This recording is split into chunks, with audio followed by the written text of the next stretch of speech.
오늘 우리에게 주신 하나님의 말씀은 요한복음 2장 13절에서 21절입니다. 요한복음 2장 13절에서 21절입니다. 페이지로는 신약의 144쪽입니다.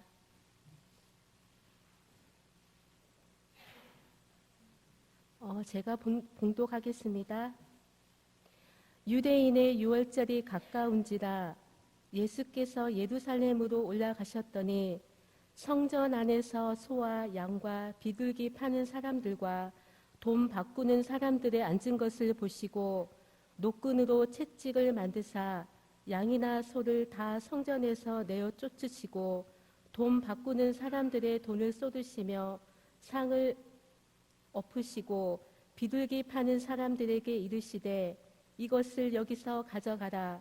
내 아버지의 집으로 장사하는 집을 만들지 말라 하시니 제자들이 성경 말씀에 주의 전을 사모하는 열심히 나를 삼키리라 한 것을 기억하더라. 이에 유대인들이 대답하여 예수께 말하기를 네가 이런 일을 행하니 무슨 표적을 우리에게 보이겠느뇨. 예수께서 대답하여 가라사대 너희가 이 성전을 헐라 내가 사흘 동안에 일으키리라. 유대인들이 가로되 이 성전은 46년 동안에 지었거늘 네가 3일 동안에 일으키겠느뇨 하더라. 그러나 예수는 성전된 자기 육체를 가리켜 말씀하신 것이라. 아멘. 아멘. 할렐루야. 오늘도 하나님의 크신 은혜가 있기를 간절히 소망합니다. 우리 좌우 옆으로 먼저 인사했으면 좋겠습니다. 당신이 있어 행복합니다. 부목사님이 전화가 오시더니 저한테 목사님이 있어서 행복합니다 그러시는 거예요. 너무 부끄럽고 창피하고 뭐라고 대답을 해야 될지 몰라가지고 저도요 라고 그렇게 이야기를 했습니다. 근데 그게 이전 교회에서 인사가 그거였다고 지난 설교에서 듣게 되었습니다. 우리 다시 한 번 더 우리 밝은 마음으로 이렇게 인사합시다. 당신과 함께 예배해서 행복합니다. 네, 저도요. 네, 오늘도 하나님의 크신 은혜가 있기를 소망합니다.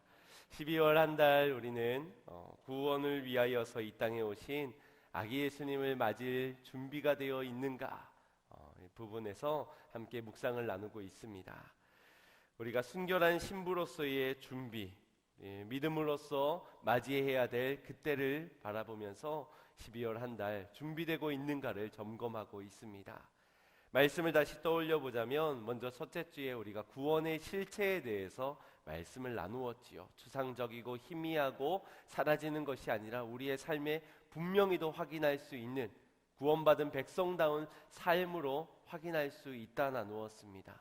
그 첫 번째가 회개하는 자, 그리고 바라보는 자, 노뱀을 바라보고 예수님을 바라보고 사는 자, 그리고 내가 살게 되니 그 삶의 복음을 저들에게 전하는 자가 바로 구원받은 자다. 구원의 실체가 분명한 자다라고 말씀을 나누었습니다.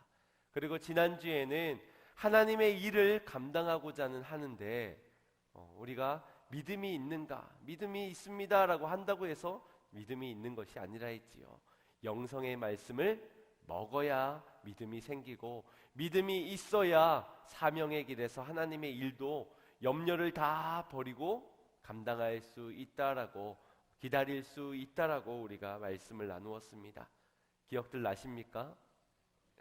표정들을 보아하니 아는 것 같기도 하고 모르는 것 같기도 하고 시험을 쳐볼 수도 없고 삶을 들여다볼 수도 없으니 그저 저는 여러분들을 위해 삶에서 이 먹은 영생의 말씀들이 힘기어지고 열매 맺어지기를 기도하도록 하겠습니다. 오늘의 말씀 속에서도 깨닫고 삶으로 적용되어지는 은혜의 말씀이 되기를 소망합니다. 오늘 본문으로 들어가기에 앞서서 이 요한복음 2장 앞장에서는 예수님의 공생의 사역 가운데서 가장 첫 번째 사역인 가나 혼인잔치에서의 물이 포도주로 바뀌었던 그 사건을 기록하고 있습니다. 이것을 먼저 살펴보자면 행복해야 하는 혼인잔치입니다. 신랑 신부뿐만 아니라 모두가 행복한 그 잔치에 문제가 생겼습니다. 바로 포도주가 떨어지게 된 것이지요. 우리의 인생의 이야기들이 그렇지 않습니까? 행복하기를 원하는, 행복하기 위해 사는 우리의 인생에서 어떠한 작은 문제로 인하여서 우리는 금세 불행해져 버리게 됩니다. 행복을 놓쳐버리고 빼앗겨 버리게 되지요. 그때에 찾아오신 분이 예수님이셨습니다. 그리고 그 잔치가 마땅히 행복해야 하기에 주님은 물을 포도주로 바꾸시면서 그 잔치가 행복하게 맞춰질 수 있도록 회복해 하셨습니다. 예수님의 공생의 사역 가운데 그분의 첫 번째 사역인 이 가나 혼인 잔치의 사건, 그리고 십자가, 그리고 죽으시고 부활하시고 승천하시기까지 모든 사역의 장면들을 들여다보면 이 회복과 연관이 되어져 있는 것을 우리가 발견하게 될 겁니다. 병든 자를 고치시고 회복해 하시는 주님, 절망 가운데 살아가는 이들에게 참 소망이 되어주시며 일으키시는 예수님의 사역, 그 회복의 사역을 이루시길 위하여 오셨다는 것입니다. 잃어버린 하나님의 형상을 회복해 하기 위하여 오신 것이지요. 그리고 오늘 본문 말씀에서도 그 회복의 사역을 이어가고 계신데 성전 척결 사건이라고 합니다. 성전을 깨끗하게 회복하기 위해서 예수님께서 나서신 것이지요. 본문의 배경을 살펴보면 예수님의 공생의 사역 가운데 시작하면서 첫 번째 마주하는 유월절인 것처럼 보여집니다. 그런데 여기에는 많은 신학자들의 논쟁이 담겨져 있습니다. 왜냐하면 이 복음서, 네 복음서 중에 공간복음, 마태, 마가, 누가복음에 있어서는 오늘의 이 사건을 예수님이 십자가에 달려 죽으시기 바로 직전에 성결 척결 사건으로 시점을 기록을 하고 있는데 반해 요한복음의 이 요한 기자는 이것을 예수님의 공생애가 시작한 지 바로 두 번째, 시작한 그 시작점에서 이 사건이 있는 것으로 기록을 하고 있습니다. 그래서 학자들이 이야기를 하길 예수님의 성전 척결이 두 번 있었던 것이다. 하나가 그 시작에서, 그리고 하나가 마지막 십자가를 지시기 전에 다시 한 그런 척결 사건을 이루신 것이다 라고 그렇게 말을 합니다. 그래서 아마 이런 설교들을 들어보셨을 겁니다. 성전을 예수님께서 척결하시며 깨끗게 하셨는데 연약한 인간들이 다시금 쫓겨났으면서도 돌아와서 성전을 더럽혀서 다시금 이 성전을 깨끗게 하는 사역을 두 번 예수님이 하셨다. 그러니 우리도 늘 우리가 성전이지만 매일매일 더럽혀지는 우리의 성전을 깨끗게, 정결케 매일매일 십자가 앞에 나아가야 된다. 참 좋은 의미지요. 그런데 이것이 많이 바뀌게 되었습니다. 이것이 두 번의 성전 척결의 사건이 있었던 것이 아니라 하나의 사건이었다라고 오늘날 이야기를 하고 있습니다.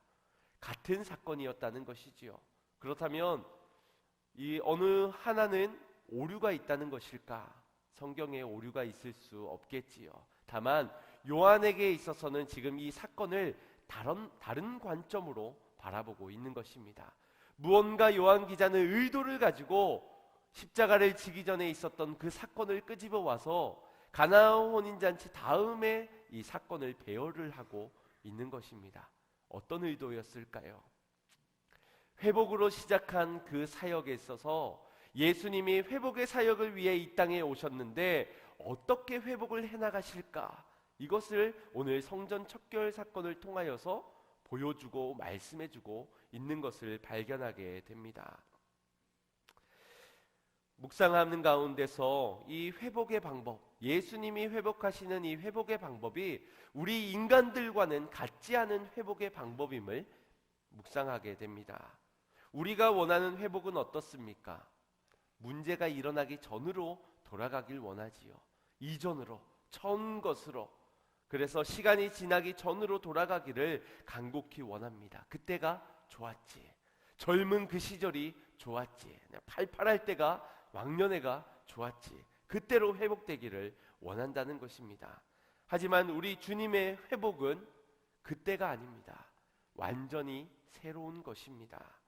옛구습은 벗어버려야 새 사람이 되는 것이지, 옛구습 그 위에 새 옷을 입는다고 새 옷을 되는 주님의 회복은 그러한 회복이 아니십니다. 둘째 사망에서 건져내어 주시는 그 은혜는 첫사람 아담으로는 끝난 것이고 둘째 아담인 예수 그리스도로 온전히 완전히 새롭게 하시는 것이 바로 주님이 원하시는 회복이시라는 겁니다. 그래서 물이 포도주가 된 것, 가루를 탄 것이 아닙니다. 희석시킨 것이 아닙니다. 전혀 새로운 성분의 포도주로 바뀌어지게 된 것이지요. 그 맛은 또 어땠습니까?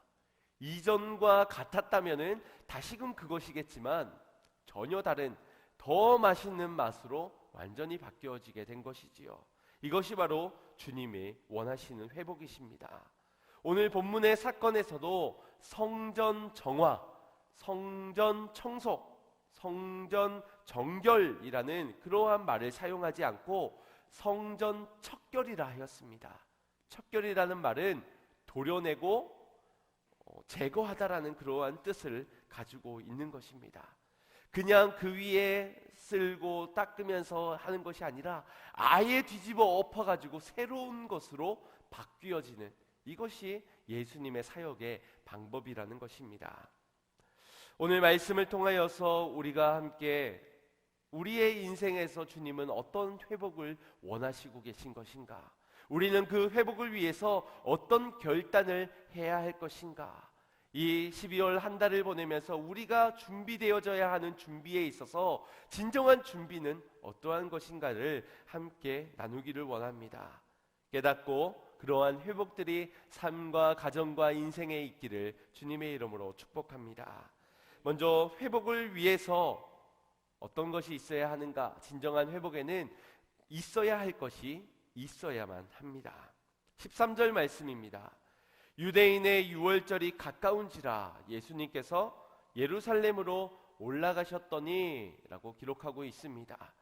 지금 유월절 명절을 맞이하여서 많은 유대인들이 지방에 흩어져 있다가 이날 사람들이 모여들기 시작했습니다. 예수님도 그 많은 사람 중에 한 사람으로 예루살렘 성전을 향하고 있으십니다. 이 예루살렘이 구약에서 보면은 굉장히 깊은 영적인 의미들을 담고 있습니다. 단순히 때가 되어서 사람들이 지방에서 모여들어서 예배할 하나의 장소의 의미로 정의를 내리고 있지 않고 아주 깊은 영적인 의미를 담아내고 있습니다. 역대하 33장 7절 말씀에 보면 내가 이스라엘 모든 지파 중에서 택한 이 전과 예루살렘에 내 이름을 영원히 둘지니라. 그 성전은 하나님의 이름이 있는, 하나님의 이름이 머무는 그러한 곳이 바로 예루살렘 성전이었습니다. 그리고 열왕기상 9장 3절 말씀에 보면 내가 너희 건축한 이 전을 거룩하게 구별하여 나의 이름을 영영히 그곳에 두었다라고 또한 말씀하고 있습니다. 이 외에도 많은 구약의 성경들은 단순히 성전, 건물로서의 사람의 모임의 장소에 예식하는 그러한 장소로 제한하지 않고 주의 거룩한 그 이름이 영영히 두는 곳, 그 이름이 거하는 곳을 예루살렘 성전으로 말씀하고 있습니다. 이 예루살렘 성전을 향하여서 지금 누가 가고 계십니까? 많은 유대인들도 가고 계시지만 오늘 본문에서 말씀하고 있는 것은 예수님께서 그 성전을 향해 올라가고 계십니다. 무엇을 위해서 말입니까? 회복을 위하여서입니다. 성전의 회복을 위하여서라는 겁니다. 요한복음 2장 21절 오늘 본문 말씀 속에서 예수님은 성전된 자기 육체를 가리켜 말씀하신 것이라, 자신이 곧 성전이라 말씀하셨습니다. 무슨 말이냐? 예수님이 곧 하나님의 성전이셨기에 그 성전에 예수님이 거하지 않는 한 거긴 성전이 아니라는 것입니다. 그래서 성전의 회복을 위하여, 예루살렘 성전이 진정한 성전이 되기 위하여 예수님은 그곳을 향해 걸어가신 것입니다. 반드시 있어야 하는 그분이 가신 것이지요. 건물이 있다고, 성도가 있다고, 예식이 있다고 거기가 성전이겠습니까? 그 이름이 없다면, 그분이 계시지 않는다면 그곳은 성전이 아닌 것입니다. 예수님이 곧 하나님의 이름이시기 때문에 하나님의 이름이 있는 그곳이 곧 성전임을 믿으시길 바랍니다. 오늘 우리 교회 가운데서 많은 글귀들과 십자가와 또 예배하는 자들이 모여 있지만 오늘 이곳에 주의 이름이 없다면, 주님이 함께 하시지 않는다면 이곳 역시도 주님이 받으시는 예배의 성전이 되지 못한다라는 것입니다. 우리의 인생에서도 동일할 줄 믿습니다. 내 안에 하나님의 이름, 나를 구원할 그 이름, 참 소망 되신 예수 그리스도의 이름이 내 안에 없다면 우리는 성전이 아닌 것이지요. 우리 안에서의 예수 그리스도의 그 흔적을 찾아볼 수가 없다면 성전일 수가 없는 것입니다. 마태복음 1장 21절 말씀에 아들을 낳으리니 그 이름을 예수라 하라. 이는 그가 자기 백성을 저희 죄에서 구원할 자이심이니라 라고 말씀하셨습니다. 우리를 구원하실 그 이름이 무엇입니까? 우리를 건져내실 분의 이름이 무엇입니까? 그분의 이름이 우리에게 있을 때 우리의 인생에 진정한 회복이 있게 될 줄 믿습니다. 성전으로서의 온전한 회복이 이루어지게 될 줄 믿습니다. 회복이 바로 거기에서부터 시작되는 것입니다. 늘 있어야 할 그 이름이 우리 안에 있습니까? 늘 우리에게 온전한 회복을 이룰 그 이름이 오늘 이 자리에, 우리의 처소에, 우리의 예배에 있습니까? 오늘 진정한 회복이 여러분들의 삶과 우리의 예배와 우리의 공동체 가운데, 가정 가운데 있기를 간절히 소망합니다. 있어야 할 것이 있는 것, 바로 예수 그리스도입니다. 또 한 가지, 진정한 회복을 위해서 이제 있어야 할 것이 있다면 이제 없어야 될 것이 없어져야 되겠지요. 제거되어져야 할 것이 제거되어져야 한다는 것입니다. 본문을 살펴보면 예수님께서 지금 몹시 화가 나 계십니다. 왜 이렇게 화가 나신 것일까요? 온화한 성품에 그러한 예수님만 우리가 떠올리게 되고, 인자한 그 표정의 예수님만 우리가 항상 떠올리고 기대하게 되는데, 오늘 예수님은 왜 이렇게 분노하고 계신 것일까요? 6월절에서 흩어졌던 많은 사람들이 모여지게 되었습니다. 당시에 예루살렘 성전엔 10만 명의 사람들이 거주하고 있었다고 하지요. 10만 명에서 15만 정도로 추정을 하는데, 이날이 되면은, 6월절이 되면은 한 60만 정도의 인구들이 몰린다고 합니다. 하필 사람들이 많이 모여 있는 앞에서 화를 내시는 이유가 무엇일까요? 그리고 또 하필 성전 밖도 아닌 성전 안에서 왜 화를 내셔야만 했던 것일까요? 무엇을 위해서? 회복을 위하여서. 주님은 회복을 위하여서 굳이 하필 이렇게도 많이 몰려있는 사람 중에서 성전 안에서 화를 내고 계신 것입니다. 14절 말씀을 보겠습니다. 왜 화를 내시는지, 성전 안에서 소와 양과 비둘기 파는 사람들과 돈 바꾸는 사람들의 앉은 것을 보시고 그들을 향하여서 화를 내고 계십니다. 6월절에 소와 양과 비둘기의 역할은 하나님께 바쳐지는 제물이었습니다. 그런데 이 제물을 파는 것이 잘못된 일일까요? 당시에 수많은 사람들이 5분의 4의 사람들은 지방에 살다가 이제 먼 길을 걸어와 먼 시간을 들여서 예루살렘 성전을 향해 와야 됩니다. 그러면 집에서부터 짐승들을 끌고선 이것을 드려질 것을 기대하며 발걸음을 옮기게 되지요. 그런데 하루가 지나고 이틀이 지나고 추운 바람을 맞고 모래를 지나서 오는 중에 이 사람도 지치기 마련인데 짐승도 지칠 것입니다. 거센 풍파에서 오랜 시간 동안 집을 나오면서 이 짐승에게도 해가 상하게 된다는 것입니다. 그 제물들이 이제 하나님 앞에 드려져야 되는데, 이 제단 앞에 드려지기 전에 검사관들이 제물을 검사를 하게 되는데, 딱 보면은 털이 좀 좋지가 않은데, 눈이 좀 퀭한데, 어디에 흠이 생겼는데, 그러면 하나님 앞에 드려지지 못할 부적절한 그러한 제물이 되어버리게 됩니다.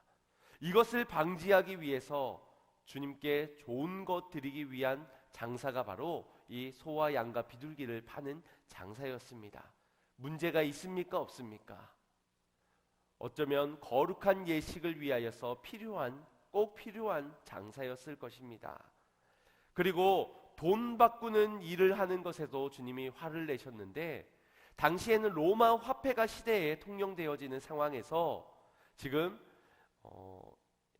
로마의 화폐가 성전 안에까지 들어오는 것을 막았었습니다. 왜냐하면 구별되어진 것이 통용되어져야 하기에 당시에 성전 안에서는 세겔이라는 그러한 화폐로 바뀌어져야만 했습니다. 쉽게 말해 환전을 해서 하나님 앞에 구별되어진 화폐로 제물을 사고 하나님께 드려져야만 했던 그런 상황에서 이것마저도 화를 낼 만한 그러한 상황은 아닙니다. 제사를 돕는 일이기 때문에 분명 필요한 중요한 일이었다는 것이지요. 중요한 것은 장사를 했느냐 안 했느냐가 중요한 것이 아닙니다. 무엇이 문제입니까? 14절 말씀에 성전 안에서 이 일을 행했다는 것이 문제입니다. 그들이 성전 안에까지 들어온 이유가 무엇입니까? 정성된 예배를 위해서입니까? 거룩한 예식을 위해서입니까? 하나님 앞에 온 마음과 정성을 다해서 드려지기 위해서 그들이 성전 안에까지 들어온 것입니까? 그렇지 않다는 것이지요.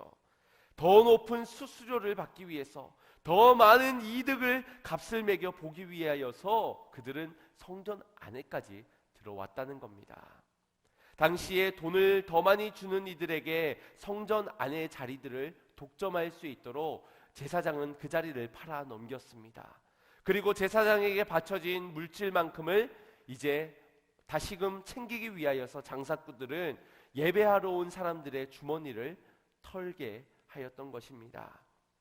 정작 성전 안에 있어야 하는 거룩한 이름은 없어지고 그곳에 더럽고 추악한 탐욕과 욕심들로 가득 차 있었다라는 겁니다.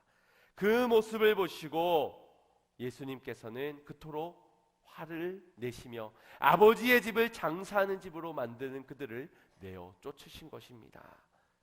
예수님에게 있어서는 그것들과 함께 예배할 수 없기 때문에, 그것이 있는 한 그곳은 거룩한 성전이 될 수 없었기에 주님은 채찍을 들어서 그 제물들 하나하나에 흠집을 내시면서 다 그 성전에서 내어 쫓으신 것입니다. 진정한 제물은 누구인 것입니까? 어린 양이신 예수 그리스도 한 분밖에는 없다는 것을 말씀해주고 있는 부분입니다. 혹 우리도 경건의 모양을 갖추어서 오늘 이 시간 누구보다도 신실하게 예배드리는 자처럼 이 자리에 앉아는 있지만, 직분은 나에게 하나님을 온전히 예배하는 자의 직분을 가지고 있지만, 정작 우리 안에는 어떠한 거룩한 이름도 없는, 거룩한 분에 모시지 않은, 그저 나의 이름에 높아짐만, 나의 이득만을 위하여서 이 자리에 능력을 잃어버린 채 나와 있지는 않습니까? 사람들은 명예를 중시하지요. 자신의 업적을 굉장히 중시합니다. 역사 필요하지요. 그 속에서 내가 한 업적을 분명히 내 안에서 밝혀지기를 원합니다. 오른손이 한 일은 내 왼손은 모른다 하더라도 옆 동네 이웃 나라의 개똥이의 손과 발은 다 알아주기를 원하는 것이 우리 사람들의 마음이지요. 신앙에 있어서도 하나님께 착하고 충성된 종이라는 칭찬과 상급을 받길 원하는데, 그 칭찬과 상급을 받을 수 있을 만한 나의 신앙적인 업적, 이것이 다 남아있기를 원합니다. 교회에서 내 이름이 새겨진 것을 빼면 안 되고, 내 어떠한 헌신, 내 어떠한 업적들, 교회를 위해서 수고한 모든 나의 땀들은 오랫도록 역사 속에서 남아있기를 원합니다. 드린 것은 이미 나의 손에서 떠났음에도 불구하고 칭찬과 상급도 받아야 되겠지만, 이 땅에서도 내가 높임을 받아야 되겠다는 두 가지의 마음들, 그것이 우리 안에 있다는 것입니다. 다시 말해서 하나님께 영광을 돌렸으면 내게는 영광이 남아있지 않아야 하지만, 영광을 받으시옵소서 하면서도 내 안에서도 영광은 여전히 남아있는 우리들의 모습이라는 겁니다. 5달란트를 받았습니다. 10달란트로 2배를 창출합니다. 주인님, 이것 보세요. 저는 10달란트로 만들었습니다. 대단하죠? 저 정말 잘했죠? 착하고 충성된 종 맞죠? 감사합니다 하면서 그 10달란트를 자기 주머니에 둔다고 생각해 보십시오. 드리는 것이 아니라 주머니에 넣는 삶, 이것이 어찌 옳은 신앙이라 말할 수 있겠습니까? 드려야지요. 주인의 것이니까 드려야지요. 그리고 착하고 충성된 종이라 칭찬받으면 되는 것 아니겠습니까? 그리고 또 1달란트까지를 남에게서 취하여 나에게 주는 그 1달란트를 가지고 또 가서 수고하고 헌신하는, 그것이 옳은 신앙 아니겠습니까? 그러나 우리는 드려진 것에 마음을 담아두고 있습니다. 드려졌지만 여전히 드려진 그 흔적이 내 안에 남아서 오랫도록 되뇌어지고 되새겨지고 다시금 언제든지 끄집어와서 내가 이만큼을, 내가 이 정도까지를 했는 것을 돌아보기를 원합니다. 2019년도 한 해의 결산하면서 우리 교회가 이룬 업적 다시금 리바이벌 되길 원하고, 내가 한 헌신 다시금 고백되어지기를 원하는 우리들의 마음, 드린 것에 마음을 담아 두어지 말아야 합니다. 영광을 붙잡아 두지 말아야 한다는 것입니다. 이런 모든 허물어져야 하는 내 안에 있는 영광들은 무너져야 합니다. 내 자랑, 내 이름, 내 업적들은 무너져야만 합니다. 이것이 예수님의 회복의 방법이기 때문입니다. 46년 지은 성전을 헐어야 된다라고 말씀하십니다. 그리고 사흘 만에 다시 짓겠다라고 말씀하십니다. 사람이 지어진 것, 사람이 행한 일은 허물어지고 주님이 다시 세우셔야 한다라는 겁니다. 우리의 인생도 주님의 구원도. 우리의 회복은 지금 정신을 차려서 이제부터라도 제대로 하기를 원하지요. 그래서 모래성 위에 다시금 쌓아 올리면 된다라고 생각합니다. 덧난 곳에 덮고 덮고 덮고, 아유 이것까지 하는데 얼마나 힘들었는데, 여기까지 쌓아 올리는데 얼마나 힘들었는데, 우리는 그것을 버리지 못하고 그 위에 무언가를 더해지기를 원합니다. 그러나 주님의 회복은 허무는 것입니다. 무너뜨리고 새 것 위에 세우시는 것입니다. 누가? 주님이 말입니다. 이전 것보다 더 나은 것으로 주님이 세우실 줄 믿으시길 바랍니다. 비교할 수 없는 맛으로 맛을 나게 하실 것입니다. 새 사람이 되십시오. 새 사람이 되게 하셨습니다. 중요한 것은 우리 안에서 옛구습을 벗어버리는 것입니다. 사랑하는 성도 여러분, 타협하지 마시길 바랍니다. 한계를 두고 제한하지 마시길 바랍니다. 다시 말해 쪼잔하게 신앙생활하지 말길 바랍니다. 여기까지 내가 한 게 없으면은 안 될 것 같은데, 이것까지 하는데도 내가 얼마나 힘들었는데, 내 가정 여기까지 오는데, 내 교회에서 내가 여기까지 올라오는데 얼마나 힘이 들었는데, 이렇게까지 어떻게 이룬 것인데, 46년 동안 지어진 것이 허물어지고 주님이 하시면 단 사흘 만에, 3일 만에도 하시는 것이 주님이십니다. 주님이 세우셔야 합니다. 주님이 회복하시면 무엇이든지 가능하다는 사실을 믿으시길 바랍니다. 우리의 인생에서도 하나님이 헐기를 원하시는 것이 있습니다. 헐어져야만 세울 수 있기에 주님의 회복은 헐라라고 말씀하고 계십니다. 무엇이 헐어져야 될까요? 먼저는 우리 안에 교만의 바벨탑이 무너져야 될 줄 믿습니다. 창세기 11장 4절 말씀을 보면은 이렇게 말씀하십니다. 또 말하되 자 성과 대를 쌓아 대 꼭대기를 하늘에 닿게 하여 우리 이름을 내고 온 지면의 흩어짐을 면하자 하였더니 사람들의 말이었습니다. 그들이 높이 하늘 높이 탑을 쌓아 올린 이유를 무엇이라 말씀합니까? 우리의 이름을 높이고 우리의 흩어짐을 면하게 하자. 우리의 세상 사람들의 목표이지 않습니까? 내 이름이 저 사람보다 높아지고 인류 위에 또 더 높아지는 그 이름을 위하여서, 그리고 우리의 인생의 노후에 앞으로 마주해야 할 문제를 대비하기 위하여서 우리가 준비하며 그렇게 살아가고 있지요. 그렇게 탑을 쌓아가고 있지요. 이 바벨탑은 교만을 상징합니다. 주님의 이름이 아닌 내 이름이 높아지기를, 문제의 해결자 대신 예수 그리스도가 아니라 내가 모든 문제를 대처하고 준비하고 막아설 수 있는 것으로 그렇게 쌓아 올려간다는 것입니다. 그러나 주님께서는 이것이 헐어지기를 원하십니다. 이것이 우리 안에서 무너지기를 원하신다는 것입니다. 그래야 주님이 하실 수 있기 때문입니다. 그래야만 주님의 이름이 높아지고 영광을 받으실 수 있으며 거기에 거룩한 주의 성전이 세워질 수 있기 때문입니다. 또 다른 무너져야 하는 것이 무엇이 있겠습니까? 여호수아 6장 말씀을 보면 여리고성이 등장합니다. 우리 안에서 난공불락 같은 여리고성이 무너져 내려야 합니다.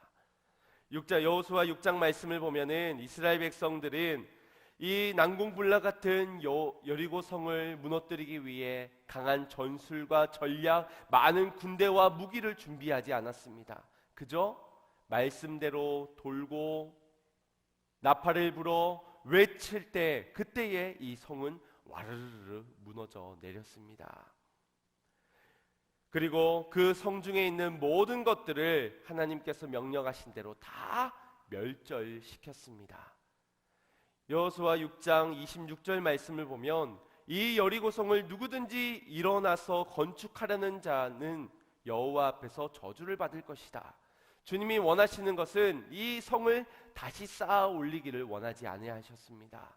이 성이 있으면은 이스라엘 백성들도 지킬 수 있고 보호할 수 있고 강한 군사력을 얻을 수 있기 때문에 이 성을 다시 쌓아 올리면 좋으련만 주님이 원하시는 것은 그 여리고성이 다시 쌓아지는 것을 원치 않았습니다.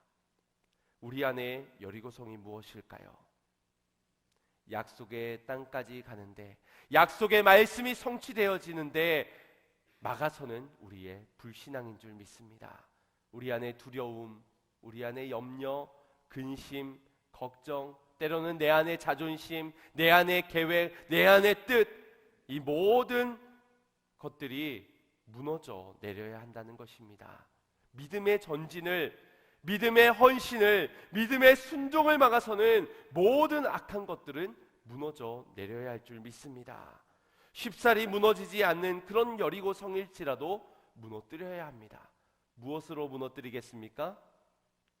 순종으로, 말씀에 순종함으로 무너뜨려야 하는 것입니다. 그저 돌라면 돌고 침묵하라면 침묵하고 불라면 불고 외치라면 외치면서 멸절하라면 모든 금보화까지도 다 멸절시키면서 그렇게 순종할 때 우리의 인생에 막혀있던 모든 여리고성이 무너지게 될 줄 믿습니다. 아기 예수의 탄생을 기다리는 대림절, 가장 거룩하게 준비되어져야 하고 구별되어져야 하는 이 시기 가운데서 여러분 안에는 무엇이 있습니까? 예수 그 이름에 소망이 있습니까? 아니면 이 시간마저도 내년에 나의 탑을 높이 쌓아 올릴 만큼의 나의 완벽한 계획들로 나의 내년에 더 높이 지금까지 쌓아 올린 것 그 위에 더 높이 올려갈 그것들을 꿈꾸고 계십니까? 무엇을 준비하고 계십니까? 거룩한 성전으로 준비를 하고 계십니까? 아니면 휘황찬란한 나의 성전을 위하여서 준비하고 계십니까? 안정된 인생, 확장되어지는 그런 노후를 위한 준비, 오늘 그 모든 하나님을 의지하지 못한 채 세상의 방법대로 나의 능력을 의지하고 있는 그 모든 것들이 무너져야 될 줄 믿습니다. 교만과 탐욕으로 높이 쌓아 올린 것이 여전히 내 안에 있다면 무너지기를 소망합니다. 나를 위한 성탄절로 우리가 기대하고 쉴날로만, 휴일로만 한 해를 저물어가는 그때로만 기억하는 것이 아니라 오늘 우리 안에 아기 예수, 나를 위해 구원으로 오신, 나의 인생의 진정한 회복을 위해 오신 그 예수 그리스도를 맞이할 수 있는 준비가 우리 안에 있어야 될 줄 믿습니다. 우리 안에 도적의 소굴로 만들고 있다면, 우리 공동체 안에 장사의 소굴로 만들고 있는 이가 있다면 회복되어지기를 소망합니다. 도려내야 할 것을 도려내고 새롭게 지어져야 합니다. 이것이 주님이 원하시는 진정한 회복이기 때문입니다. 주님께서 우리의 진정한 회복을 위해서 19절에 이렇게 말씀하셨습니다. 예수께서 대답하여 가라사대 너희가 이 성전을 헐라. 내가 사흘 동안에 일으키리라. 우리는 이렇게 말을 합니다. 주님, 내가 노력해 보았는데, 내가 힘써 보았는데, 한 해 동안도 내가 열심히 신앙생활 해보려 했는데 내 안에 쌓아 올린 교만의 바벨탑이 무너지지가 않습니다. 무너뜨릴 수가 없습니다. 내 안에 불신앙의 여리고성을 무너뜨리는데 나는 너무나도 힘이 듭니다. 내 인생의 문제들 나는 해결할 길이 없습니다. 주님, 주님이 해주세요. 나는 할 수 없습니다. 주님이 하세요. 기도하게 해주세요. 순종하게 해주세요. 전도하게 해주세요. 사랑하게 해주세요. 용서하게 해주세요. 우리는 그렇게 다 주님한테 해달라고만 한 채 정작 주님의 음성을 너희가 이 성전을 설라, 너희가 이 성전을 헐어야 된다라고 말씀하지만 우리는 이 성전마저도 주님이 헐어주셔야 됩니다. 주님이 헐어주셔야 됩니다. 죄짓지 않게 해주세요. 순종하게 해주세요. 기도할 수 있게 해주세요. 우리 모든 것을 다 맡기며 나태한 삶으로, 게으른 삶으로 그렇게 살아왔는지도 모릅니다. 물론 하나님이 하실 것입니다. 그러나 순종하는 자들에게 하심을 믿으시길 바랍니다. 침묵하며 도는 자들에게 주님께서 말씀하여 주실 것입니다. 말씀을 들은 자들이 또한 순종하면서 나팔을 불며 외칠 때에 주님께서 무너뜨리는 것입니다. 그리고 거기에 주님의 온전한 성을, 아름다운 거룩한 성전을 주님께서 일으키시고 세워 가시는 것입니다. 내가 해야 될 순종을 주님께 맡기지 마십시오. 내가 믿음으로 감당해야 하는 그 순종을, 내가 이루어 가야 할 회복의 시작을 하나님이 하셔야 합니다. 나는 할 수 없습니다로 인간의 나약함으로 핑계대고 변명하지 않는 우리가 되기를 원합니다. 오늘 주님께서 우리에게 너희가 이 성전을 헐라, 우리가 헐어야 할 것, 우리가 무너뜨려야 할 것, 우리의 약속의 순종을 막아서는 모든 난공불락 같은 성들을 주님께서 보여주시며 너희가 헐라라고 말씀하십니다. 믿음의 결단을 하시길 바랍니다. 이 12월 한 달 우리가 준비되어져야 하는 것은 있어야 할 것을 있게 함으로, 또한 없어져야 할, 제거해야 될 것을 마땅히 제거하며 허는 작업을 해나가야 될 줄 믿습니다. 그때 주님께서 일으키시며 진정한 회복을 이루어 가실 줄 믿습니다. 어떻게? 이전과는 비교할 수 없는 것으로, 이전의 성전과는 비교할 수 없는 주의 이름이 거하고 주의 기쁨이 거하며 기쁨과 감격과 평안이 넘쳐나는 참 행복이 거하는 그 성전으로 나의 인생, 우리의 가정, 우리의 교회를 그렇게 주님께서 일으키실 줄 믿습니다. 순종하며 따르시길 바랍니다. 오늘 내가 순종하고 결단해야 될 것을 들으시고 결단 가운데 거룩한 주의 백성답게, 아름다운 주의 성전답게 그렇게 회복되어지는 역사가 일어나기를 주님의 이름으로 축원드립니다. 우리 같이 찬양하고 결단하겠습니다.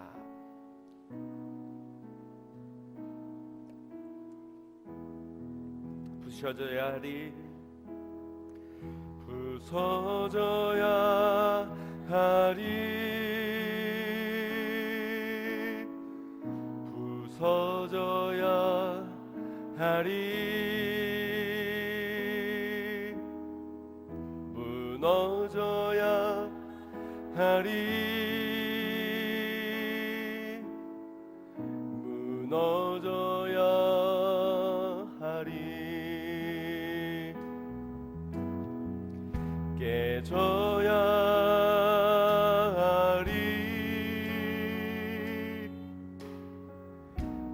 많이 깨져야 하리, 씻겨야 하리, 깨끗이 씻겨야. 다시 한번 고백합니다. 부서져야 하리, 부서져야 하리, 나의 교만함이 부서져야 하리. 나의 모든 불신앙이 무너져야 하리. 나의 모든 더러운 것들이 무너져야 하리. 깨져야 하리. 깨져야 하리. 더 많이 깨져야 하리. 씻겨야 하리. 씻겨야 하리. 깨끗이 씻겨야 하리. 다 버리고 다 고치고 다 버리고 다 고치고 겸손히 낮아져도 주님 앞에 정결타고 사랑치 못할 거예요. 부셔져야 하리. 무너져야 하리. 썩여야 하리. 깨끗이 씻겨야 하리. 다 버리고 다 고치고 다 버리고 다 고치고 겸손히 낮아져도 주님이 일으키셔야만 합니다. 주님께서 정결타고 사랑치 못할 거예요. 부셔져야 하리. 주님 내가 순종하겠습니다. 무너져야 하리. 깨져야 하리. 깨져야 하리. 거룩하게 깨끗이 씻겨야 하리. 나 주님만을 섬기리. 헛된 마음 버리고 성령이여 내 영혼 충만하게 다시 한번 더 결단합시다. 나 주님만을 섬기리. 헛된 마음 버리고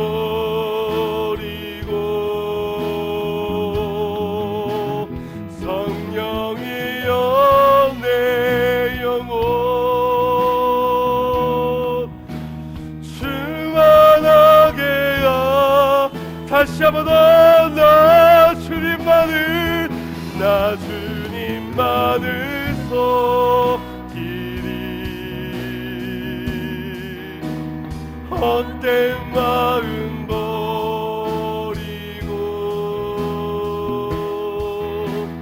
성령이여 내 영혼 충만하게 하소서. 주님 앞에 내 생명